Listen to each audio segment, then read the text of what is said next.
The Purple Guy, William Afton, the man behind the slaughter, Glitch Trap, the first of his name, the King in the North, the rightful ruler of the Seven Kingdoms, Queen of the Andals, the Roiner and the First Men, Lady of the Seven Kingdoms and Protector of the Realm, Lady of Dragonstone, Queen of Marine, Khaleesi of the Great Grass Sea, the Unburnt, Breaker of Chains, and Mother of Dragons. This guy has more names than Daenerys Targaryen, and more names than Loki has variants.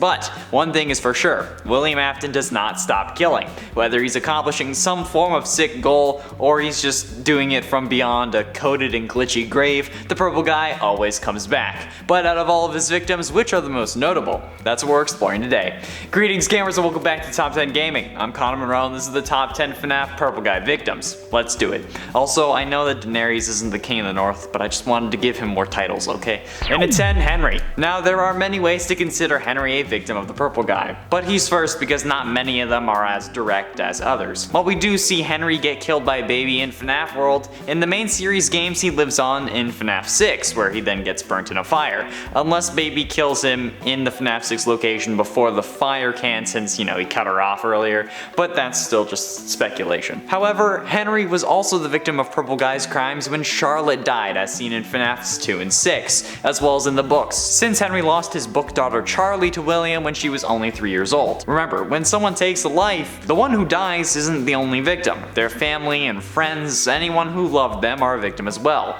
This also extends to Henry's wife, who we don't know the name of as far as I know, since she may still be alive in the games. And at 9, Gabriel. Gabriel was one of the original 5 missing children from the first ever incident that we learned about in the games. We believe his soul passed into the Freddy animatronic based on the gravestone ending and the placement of the FNAF 3 heads.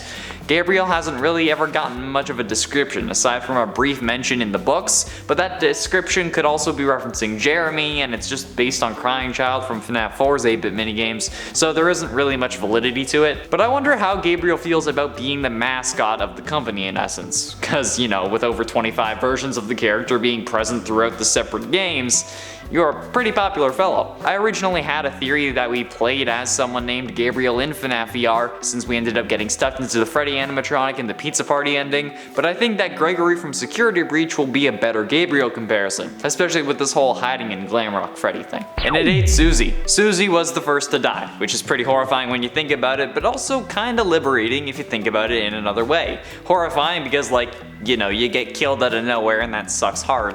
But liberating because, while yes, you're dead, you also dead, so you don't really have to worry about anything else. Well, I suppose not in this case, since they go on to possess the animatronic, but like, they don't have to worry about anything in their future, like just getting revenge on their killer. And honestly, that sounds like the life. Like, not having to pay rent and then just doing everything in your power to stop a serial killer. That sounds like my kind of vacation. But nevertheless, being the first to die is a pretty serious thing.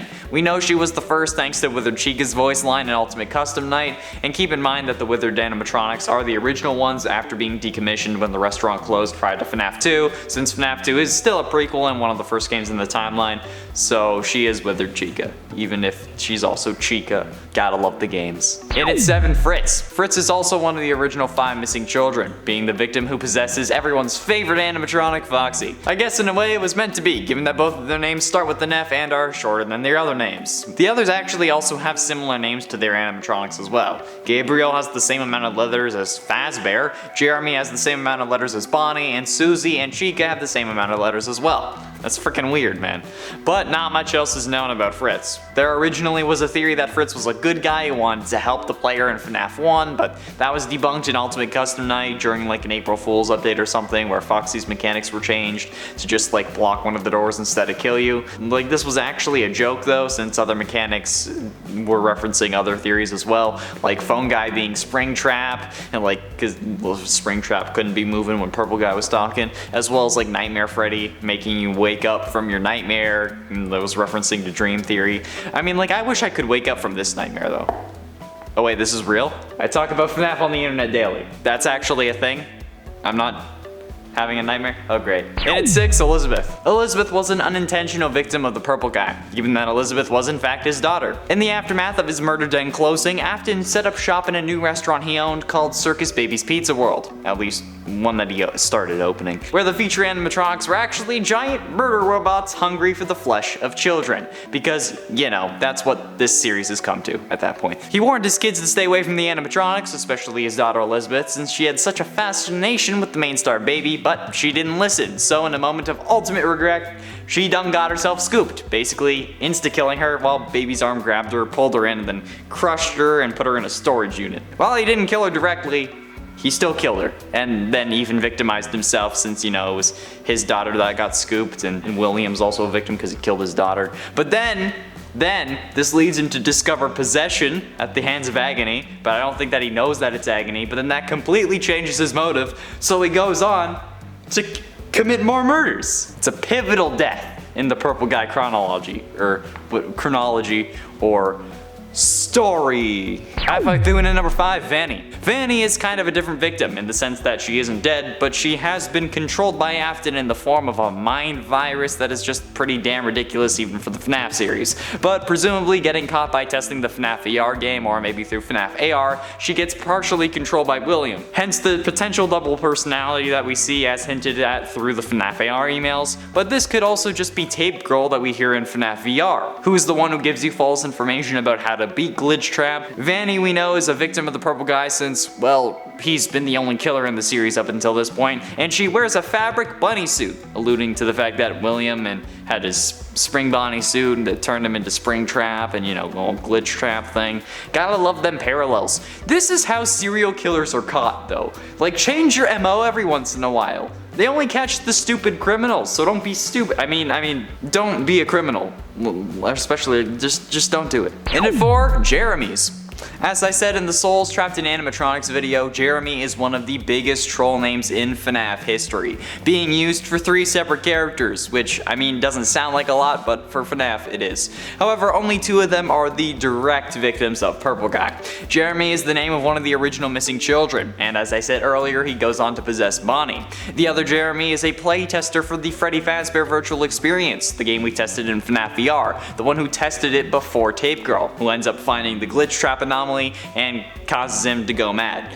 And by going mad, I genuinely mean, like, absolutely psycho. Jeremy ends up cutting off his own face. But I mean, like, that's also interesting because, like, Withered Bonnie, the Withered Bonnie animatronic that we see in FNAF 2 is missing his face. And it's weird because Withered Bonnie is the Bonnie that's possessed by the missing children's incident Jeremy. Now, like, I don't know if that means anything or if it's intended or if it's just coincidence, but knowing this series, I'm always worried that, like, the smallest detail is gonna have the biggest consequence. And at 3, Cassidy. Cassidy is probably who you'd expect to be number 1 on this list. You know, the generally assumed, the one you should not have killed.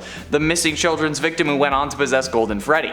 Cassidy is described in the novels as a young girl with long black hair, which is also the description of the only human to appear in the FNAF survival logbook, or security logbook, I call it both. The name Cassidy was also discovered in that book, when a Reddit theorist going by the username DPowerful1 took wrong or highlighted numbers from various pages and put those into word search and basic, like, in coordinates, and then he ended up finding the name Cassidy, which has got to be the most complicated thing in history. Like, we dig through source code and we put audio files through goddamn spectrograms to try to find clues, but even this was too much for this series. Like, I don't know why I had to go and make things so complicated. Penultimately, in at number 2, Charlotte. Charlotte is one of the most troublesome victims Purple Guy has had. Being the 6th victim, Charlotte gets killed outside the pizzeria, despite desperate attempts from her father, Henry, to prevent this, mainly by creating a security animatronic designed like a puppet to protect other kids but treat her as a priority. You know, he's a parent, I get it. However, when it gets trapped in its box, it's unable to make it out to Charlotte in time to save her. So, in another attempt, the puppet saves her in another way, allowing her Agony to reach out and take hold of the animatronic. As the puppet, Charlotte then goes on to share her gift of the second chance with the other animatronics, bringing them to life as well, resulting in William's ultimate undoing. In a way, Charlotte is really the one you should not have killed, since if he had spared her, maybe he wouldn't have lost his life in the end, or been spring-locked. So, yeah, shouldn't have done it. Finally, in at number 1, us. Now, this is why Cassidy isn't number 1. No matter what, we are a victim of the Purple Guy, and not in any philosophical way either.